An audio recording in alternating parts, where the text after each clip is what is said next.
자, 여러분들 안녕하십니까? 반갑습니다. 찍상투자입니다. 자, 오늘은 제가 HLB가 지난주에 어떤 모습을 보여줬고, 그리고 이번 주에는 또 어떤 모습을 보여줄지에 대해서 한번 조심스럽게 예측을 해볼 테니까 잘 들어봐 주시고 투자에 많은 도움 되시기 바라겠습니다.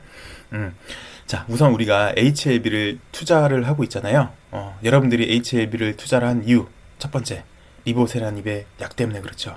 그리고 두 번째, 그렇죠. 최종적으로 보면 HLB는 대한민국에서 그 누구도 도전하지 않았던 글로벌 제약회사의 꿈을 실현시킬 수 있죠. HLB는. 그래서 여러분들은 HLB에 투자를 하였고 어찌되었던 글로벌 항암 신약의 탄생을 기대하면서 우리는 HLB를 보유하고 있습니다. 지금 크게 보시면 지금 그 중간 과정이 있고요. 거의 마무리 단계에 있습니다. 조금만 더 기다려보면 될 것 같아요. 일단 최근 흐름의 모습을 살펴보도록 할게요. 크게 몇 단계로 나눠서 구분해 볼 수 있는데요. 일단 이 당시 때 1번이라고 할게요. 그냥 1번. 이 당시 때 1번 상승했던 이 시기는 1차 파동을 글쎄요. 저는 이렇게 1차 파동으로 좀 보고 있는데 그 와중에 짧은 1차 파동. 저는 이 자체를 1차 파동으로 보고 있는데 이 1차 파동 내에서도 요 짧은 1차 파동. 요 짧은 1차 파동이요. 여기 보시면 이 당시 때는 에스모에서 리보세라닙이 임상 3상 결과를 발표를 했고요. 그래서 결과 최고 베스트 오브 베스트가 선정이 됐습니다. 그래서 임상 3상 결과에 따라 좋은 결과를 내서 일단 1차 파동 내에서 이런 큰 상승을 보여줬고요. 5만원에서 13만원까지 급하게 올라와 줬고요. 그 다음에 약간 기간 조정 걸치고 요거 3개 좀 잘 봐주세요. 요 캔들 모형 단기 수급 재조정을 거치니까 이것도 사실 이거예요. 뭐 기술적으로 좀 분석을 해드리자면 뭐 이런 모습이겠죠. 어찌됐던 단기 수급 재정비를 거치고 나니까 다시 큰 파동이 나와줬어요. 이렇게 큰 파동이 나와줬습니다. 그리고 이 당시 때는 요거는 이제 S모권으로 올라갔다고 하면 이거는 정식적인 NDA 절차를 하기 위해서 그 전에 FDA랑 사전 협의를 하잖아요. 그 사전 협의 기대감 때문에 이렇게 다시 큰 파동이 나와줬어요. 그래서 큰 1차 파동 내에서 요 작은 1차 파동, 그 다음에 작은 2차 파동이 나와줬고, 그래서 크게 1차 파동 보시면 임상 3상 결과 발표, 그 다음에 프리 NDA에 대한 기대감 때문에 큰 1차 파동이 나왔다고 보시면 돼요. 그래서 지금 다시 좀 보여드리자면 지금은 FDA 정식 절차, FDA의 NDA 정식 절차 들어가기 전까지 약간 기간 조정을 해주면서 쉬어가는 모습을 보여주고 있어요.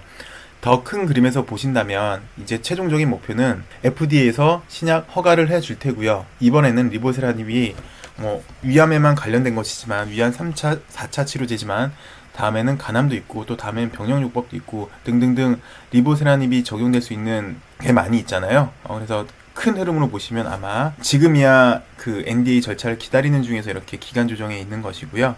큰 흐름에서 보면은 어느 순간 기다리고 보면은 HLB가 블록버스터급 글로벌 제약 회사로 성장해 가 있지 않을까 싶습니다. 지금은 그 중간 단계에 있어 보입니다. 어쨌든 대단한 HLB의 모습이고요. 중간에 이제 지난주에는 그럼 어떤 모습이었냐라고 보니까 그래도 이 정도까지는 1차 파동이 이렇게 완연하게 이어졌고 추가적으로 오버슈팅 하느냐가 관건이었거든요. 그랬더니 그러지 않고 이렇게 3일 연속으로 크게 음봉을 맞았어요. 변동성이 상당히 컸죠. 이날부터 해서 보통 얘네들이 다 상하폭 25% 거의 만 30% 되는 것 같아요. 이날은 보니까 이날은 31%가 넘네요. 상하폭이. 어쨌든 그렇게 큰 변동성을 보여줬는데 그 이유를 살펴보니까 고점에서 대주주가 고점에서 주식을 매도했다더라 라는 찌라시가 돌았죠. 근데 알고 보니까 결과는 우리 대주주는 단 한 주도 팔지 않았고 오히려 외국계 자본이 들어왔죠. 블랙록, 뱅가드가 계속해서 높은 가격임에도 불구하고 HLB를 지속해서 매입해줬죠. 상당히 긍정적이죠. 물론 얘네들이 외국계 자본이 사는 이유가 MSCI 지수 편입도 맞아요. 저는 좀 더 확대해서 해석을 하는 거예요. 그래서 외국계 자본이 들어와서 더 많이 간다. 보통 얘네들은 장기 자본이기 때문에 뭐 두세 배 이상의 수익, 두세 배 이상의 효과를 보고 들어온다라고 말씀을 드렸는데, 예, 맞아요. 일반적으로는 그래요. 두세 배 이상의 수익을 보고 들어오는데, 예, 참 긍정적이죠. 그래서 근데 저는 여러분들한테 그래도 객관적인 사실을 말씀을 드려야 되잖아요. 일반적으로 외국계 자본이 들어오면은 큰 수익을 노리고 들어오는 게 맞아요. 솔직히 두세 배도 안 봐요. 그 이상의 수익을 보고 들어오는 건 맞는데, 이게 절대적인 기준이냐? 그럼 외국계 자본이 들어오면 꼭 뭐 최소 두 배, 세 배, 네 배, 다섯 배 이상 가야 되느냐?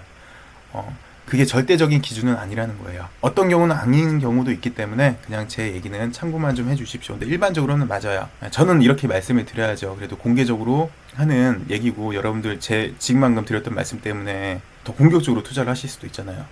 근데 꼭 그게 절대적인 기준은 아니더라 라는 거 좀 참고해 주세요. 그래서 이날 때는 고점에서 악재가 나왔죠.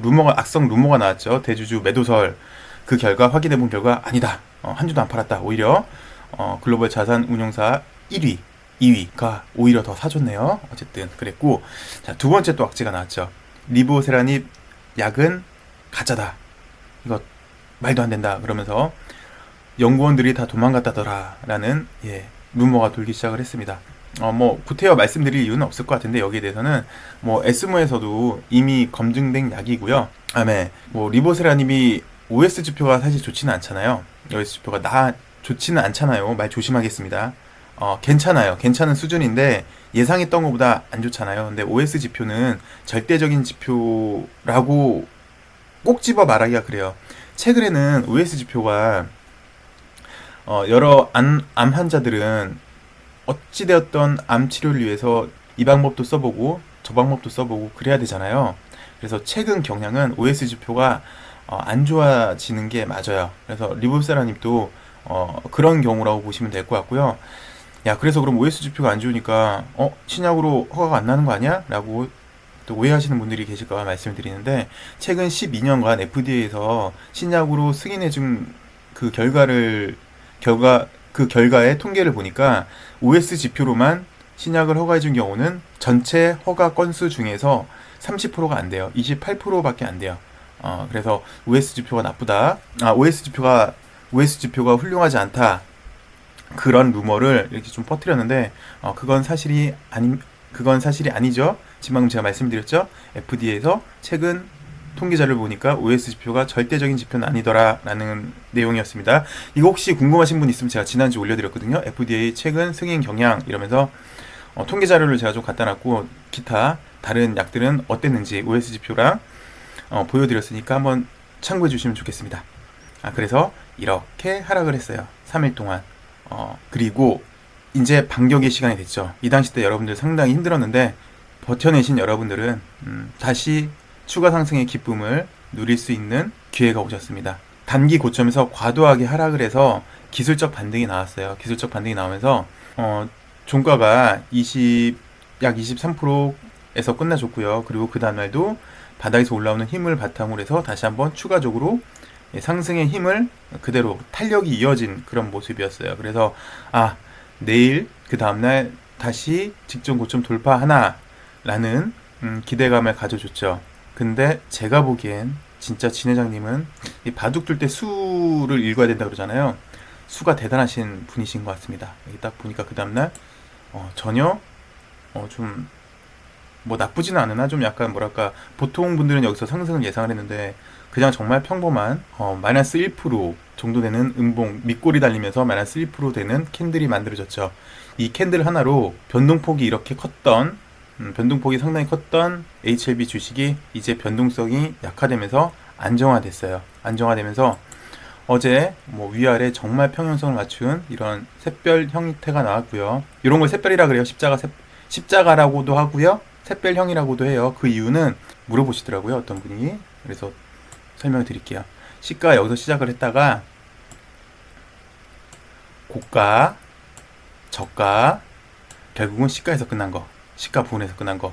그래서 보시면 땡 하고 9시에 장이 시작을 하면은 올렸다가 내렸다가 땡 3시 반에 끝나면 딱 이 모습이 되는 거예요. 그래서 이거를 일봉상으로 보시면 요런 캔들이 되겠네요. 여기까지. 요거를 이제 샛별이라고 하거든요. 어쨌든 샛별의 모습이 나와줬어요. 그래서 지금은 상당히 안정화되는 구간이라고 보시면 될 것 같습니다. 그리고 그 와중에 이날이었죠? 이날 삼각합병에 대한 공시가 나와줬어요. 그래서 뭐 다시 한번 정리해 드릴게요. 이것도 제가 어제 아침에 올려드렸거든요. 참고하시면 많은 도움 되실 겁니다.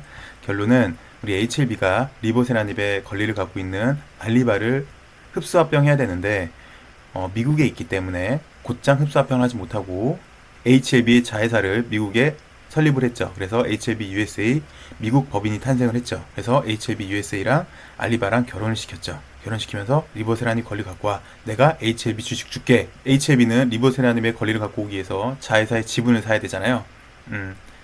그 내용인데 뭐 많이 궁금해 하실 거예요. 그래서 뭐 결론은 HLB가 HLB USA 그러니까 리보세라닙의 권리를 획득하기 위해서 지분을 갖고 오면 되는데 어찌되었든 HLB는 리보세라닙의 권리를 확보하기 위해서 HLB USA 지분을 취득하면 되는 거고 합병할 때 원래 약속했던 야 너네들이 결혼하면은 내가 HLB 주식 줄게 라고 했던 약속을 지키기 위해서 HLB 주식을 줘야 되는데 뭐 결과론적으로 보면은 HLB는 HLB의 USA 주식을 갖고 오고 HLB USA는 HLB 주식을 갖고 와서 알리바한테 주면 되는 건데 결론은 보면 돈 안 들이고 주식으로 주고 주식으로 받으면 되잖아요. 이게 외국환 거래법상 가능해요. 가능한데 회사에서는 그걸 택하지 않고 HLB USA 주식을 사오는데 약 1880억 원의 현금을 주기로 한 것 같아요. 그래서 논란이 많이 있었잖아요. 자, 이 현금을 어떻게 주느냐? HLB가 지금 당장 어떻게 1880억 원이 아닌 현금이 있느냐라는 거에 대해서 논란이 좀 있었는데 그래서 이거 일본 내로 할 거야. 원래 예정이 돼 있었고 일본 내로 하면 단기적으로 돈이 들어오니까 이 돈으로 줄 거다. 아니면 야 지금 외국계 자본들도 계속해서 HLB 주식을 사들이고 있는데 이거 걔네들한테 어떻게 좀 하지 않을까? 뭐 3자 배정을 통하던가 그래서 자금을 조달하지 않을까? 라는 설도 있었고 했는데 회사 측에서는 어찌됐든 11월 5일 날 HLB USA한테 약 1,800억 원이라는 돈을 주고 주식을 받아오고 11일 날 다시 HLB USA는 HLB한테 이 주식을 사가서 알리바한테 줘야 돼요. 그러니까 결론은 현금으로 줄 때 딱 7일이 필요한 거거든요.